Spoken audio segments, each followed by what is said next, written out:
I was 15 years old when I was diagnosed with type 1 diabetes.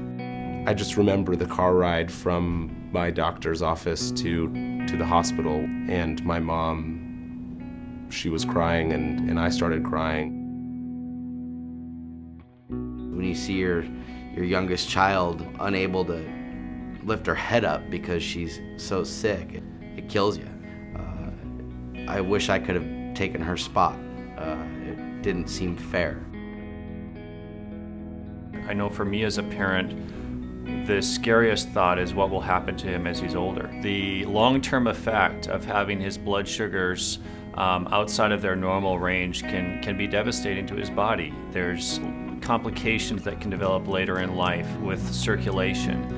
People will often have difficulties in their eyesight and in their extremities of their limbs. He can have kidney damage or complete kidney failure. You know, I prick my finger multiple times a day, I have an insulin pump, and I have a continuous glucose monitor, and I have these things that are strapped to me constantly, essentially keeping me alive. She calls me every day from school and we talk about what she's gonna eat for lunch and what her blood sugar is. Other kids could just like go up and grab a cookie at a birthday party, and I can't unless I like call my mom and say, hey, how many carbs for a cookie or something like that. I'm having to poke my fingers 8 to 10 times every day. I have to give myself insulin before every meal or before I put anything in my mouth.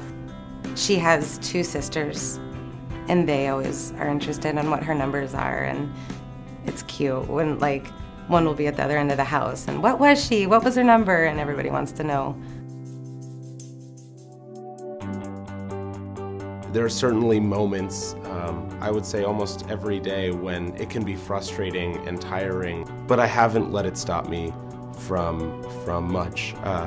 I lived abroad for a number of years in China. I love traveling and I love exploring new places and new cultures. I like to longboard. That's really fun for me. I sometimes go outside and pass the crossball with my brother, and I really love hanging out with friends. I look at today, I look at my daughter, and she's my hero.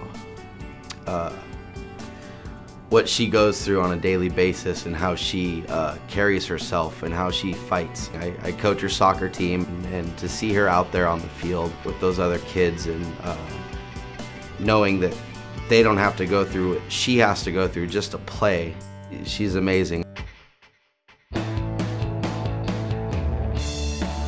Nordstrom Beat the Bridge has been a big part of our lives for the last few years. It really is the event that brings the most support to our Northwest chapter of JDRF. The Nordstrom Beat the Bridge is my favorite day of the year. It's just like, it's like a holiday to me. There's a huge sense of community, and it's powerful.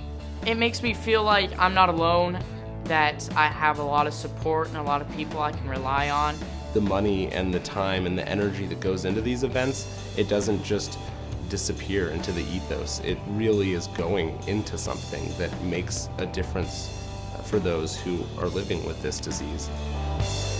Join us on May 17th and register today at www.beatthebridge.org.